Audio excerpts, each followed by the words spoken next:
Okay, in the last video we talked about welcome to AP English Lit. This time we're going to talk about how you actually get your grades. This year I'm going at everything in all full power, as I'm going to expect you to, because we're going to actually get these 5s in the AP exam for as many of you as possible, and we're going to get a whole bunch of 4s. You have to understand, with the AP English Lit exam, it's a little bit different than AP Lang. Lang, if you got at least a 3, you got college credit. Congratulations! For the most part, there's some universities may have different policies and all. However, if there's a state university and all, it's required to take 3 and give you full credit for 1301 and 1302, so you're free on that. However, this course is all about getting sophomore level credit. If you want the easiest way to decide whether you need a 3 or a 4 on an AP exam, just answer this simple question by looking at the college's program of study. Or think about it this way. AP Lang's a freshman introductory course. You have to take more than just Lang to become an English major. Lit is the sophomore level course. It is the gateway to the English major. You pass that course, you can go take English major courses. So if it's a gateway course, then you have to get a 4 or higher to get the college credit, because it's something where the college has to make certain that the people that are in its major are capable of doing the work for the major. And those courses are supposed to be all about that. Please note that's not really the case, but we'll humor College Board today.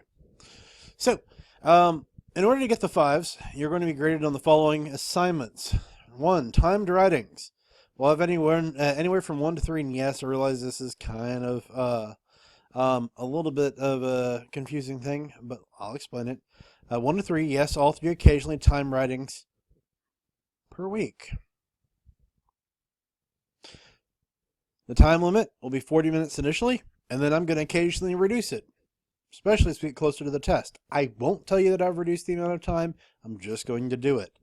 And before everybody gets upset of how could you do that, well, think about it this way. If you get used to writing the essay in only 40 minutes, what happens when you get stressed out and you can't start on time writing the essays on the AP Lit test? I give reductions so it builds in time to be able to have some flexibility when you're writing on the exam itself. Time writings are a must. We will be doing these. I do try to in the fall semester to keep them off of Fridays as much as possible, because I know that we have pep rallies, and I do have an AP Lit course that meets during 8th period, and we're running on abbreviated schedules. That means typically they'll probably be on a Thursday, because I also don't like doing them on Mondays if I can help it. Multiple choice. Resources for any AP test come directly from the College Board, and the resources are extremely limited. They only give us so many of these. And as you note, you really don't see the answers for the multiple choice ever. They'll post the free responses and how to grade the free responses on multiple choice. Still, if we're going to actually make 4s and 5s, we have to multiple choice this year. It's one of the weakest areas that we have on the test, and it's because it's one of the hardest to be able to prep you for.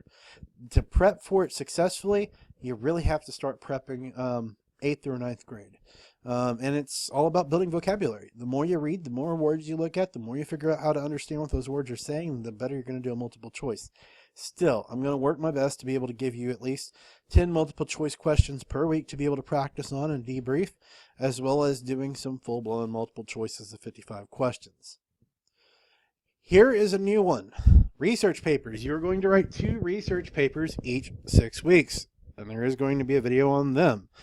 But you'll be writing a research paper by yourself for each of the major texts each 6 weeks. Those books that I talked about during the syllabus review. The papers will help you better understand the cultural influences of the author and work. Cultural influences on the author and work, while improving your ability to write and incorporate information in essays. I'm going to warn you now, these are college essays. They will follow college requirements. And the due dates and the evaluations are going to be college level. Lit circles. I can finally bring these fully back online this year because of the quality of discussions that we were able to have last year. I've watched a lot of you in AP Lang have deep conversations about every bit of materials we were covering, and in many cases several of y'all provided me with challenging questions to help you answer and navigate this regardless of grade. You didn't care so much about the grade as you did pursuit of knowledge. So let's do lit circles again. It's not going to be split circles like they were in the past with me, where I had a whole bunch of books and everybody got to read a different book. It's more going to be the case our class as a whole is going to work on one book, and occasionally I'll provide clarifications and discussions, or we'll kind of interact between the groups. But you're going to work on researching, discussing, and analyzing the text and all in small collaborative pairings. The room's much more conducive to this, and so that's where we're going. Writer's notebooks. I'm expected to have a writer's notebook. This is your binder. I'm reducing the sections from past years, and you saw those sections in the syllabus. Each 6 weeks, I'm going to conduct 2 binder checks of the binders unannounced. I'm just going to, as I have free time, go pull the binders and look at them. If you're missing work, the binders, or both, you earn an automatic 0 without the ability to edit or change the grade, and it will be a major grade. Keep up with the binders, keep them organized, and keep them in the room. My best suggestion, when you enter the room, pull them out, do what you need to with the return papers and the work that we do during the day, and then put them back. Then finally, we will have daily grades. These are things like notes, class participation, and the like. I'll be dead honest, for the most part, I do not tend to attack daily grade points all that much. If you're there, you get the points usually. Unless, of course, there's some sort of severe need to do that. The majority of our work that we do is going to be based on test grades. Now, the next part talks about revisions. Items 1 and 2, the timed writing multiple choices can be revised for maximum points, provided the revisions are finished 1 week following the initial evaluation. If you have questions about fixing the problems that happen, you got to come talk to me. Sign the tutorial log, sit with me, and we'll figure out how to get you where you need to go. If the class as a whole has issues, I'll group teach, but I can't do that and all for just individual situations all the time, because we do move very quickly. These pieces can be revised again for maximum points, because these are the pieces that play directly into the test at the end of the year, and mastery is all I'm after, nothing else. For those of you that go, well, what about class ranking? Trust me, I've got plenty of things that go along with that. Plus, I will also add this. Well, you can go for maximum points.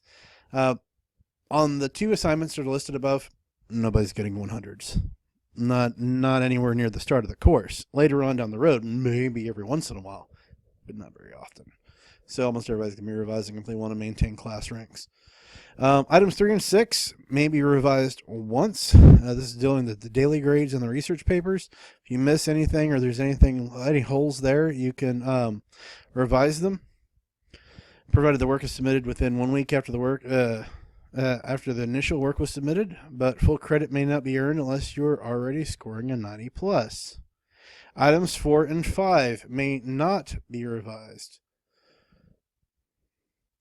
The reason 4 and 5 may not is because, well, you're either here for the lit circles or you're not. If you're not, make certain you have your lit circle materials into me the day you return, no later. They'll be decided the day before, and then you're expected to have the materials. If you miss class, then go ahead and just perform the role you had the last time. Groups will keep you with the same role, and then come ready when you come back to be able to discuss and do the work. Writer's notebooks, either they're there and they're organized or they're not. Items 4 and 5 are the big ones, and all of that. Again, once I put the grades in, it's permanent. Finally, there's going to be chances for extra credit from ranging from tutorials and mock exams to watching some lecture videos and things like that I'm going to be putting together over the year. If you take every opportunity I give you, you should have a grade that you're pretty happy with, as well as your class ranking. But more importantly, you're going to have the skills you need to be successful in college and in the AP exam. So this is a brief, little less than 10-minute overview of how you get scores and points in this course as far as major assignments. And again, this will be posted online for YouTube access.